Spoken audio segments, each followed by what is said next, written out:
Chris Brophy, musically obsessed. Chris Brophy, musically obsessed with vinyl CDs and cassettes. Chris Brophy, musically obsessed. Oh yeah!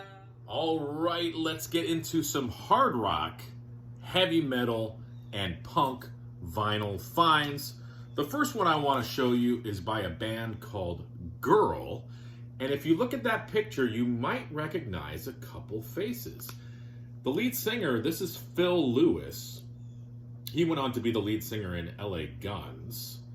And then Phil Collen, the guitarist for Girl, went on to be in some band called Def Leppard. So the beginnings of some pretty big bands. If you like Def Leppard, early Def Leppard, and LA Guns, you're going to really dig Girl. Cool album. This is their debut from 1980.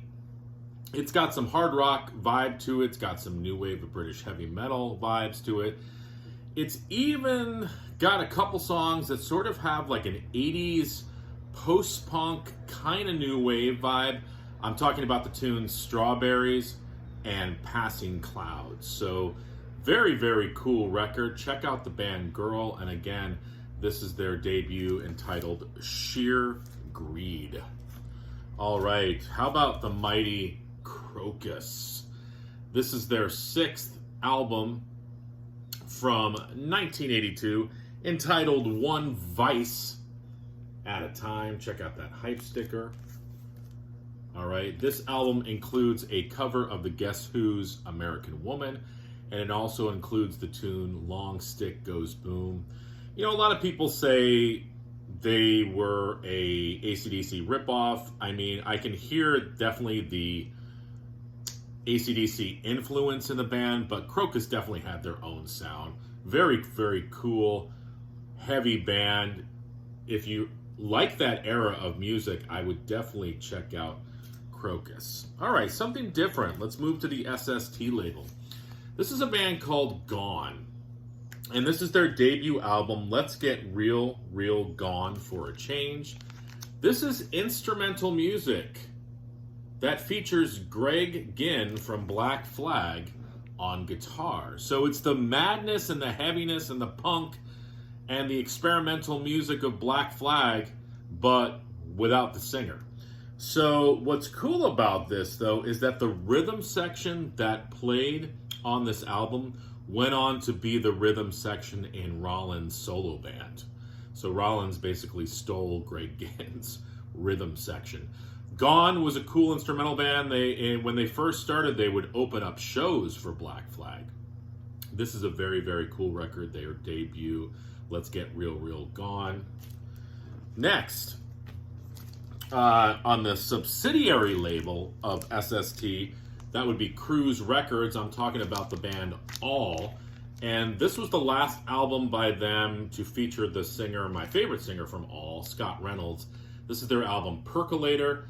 It is a little bit more produced than some of their earlier stuff, but it still has the pop punk sensibility for people that like the Descendants and who like All.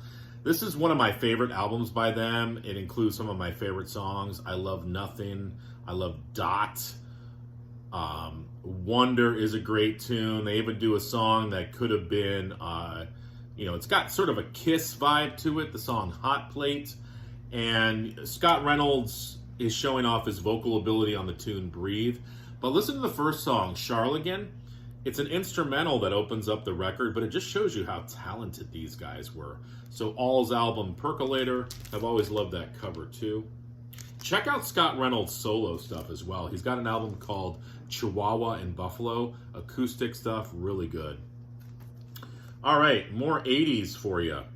Let's do here, just want to get this record out of here so I don't mess it up. All right, so we have Rats, Reach for the Sky.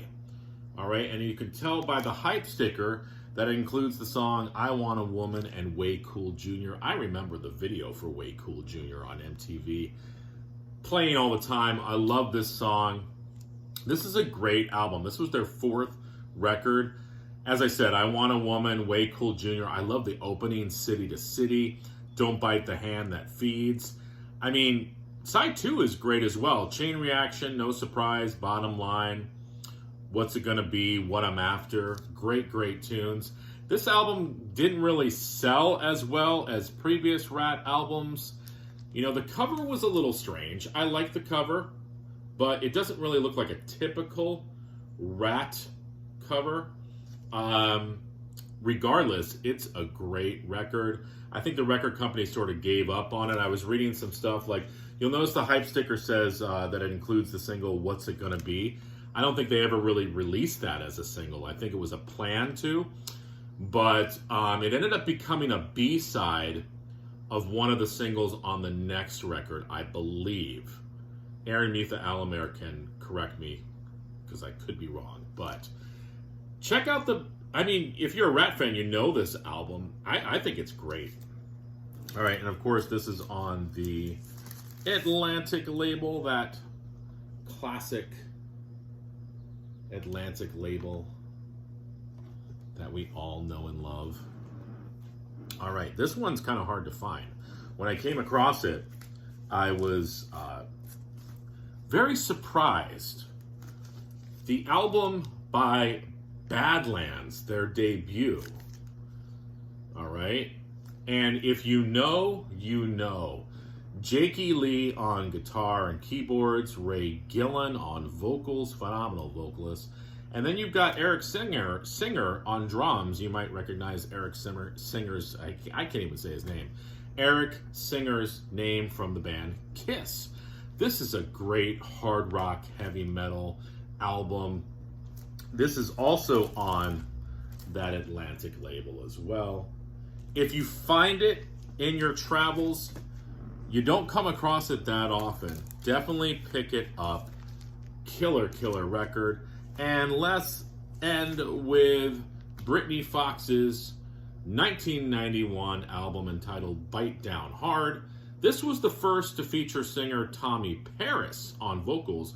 What's cool about this record, not only is it really good, but it also includes guest appearances by Zakk Wylde and Ricky Rocket from Poison. So there's the band right there. They just continue with what they were doing on the first couple records. And, it was a changing of the guard. So 1991, new singer. I don't think this album did what they wanted it to, but it's still a really, really good hard rock, heavy metal album. And if you like Britny Fox, definitely check this one out. So those are some finds. What have you guys been adding to your collection?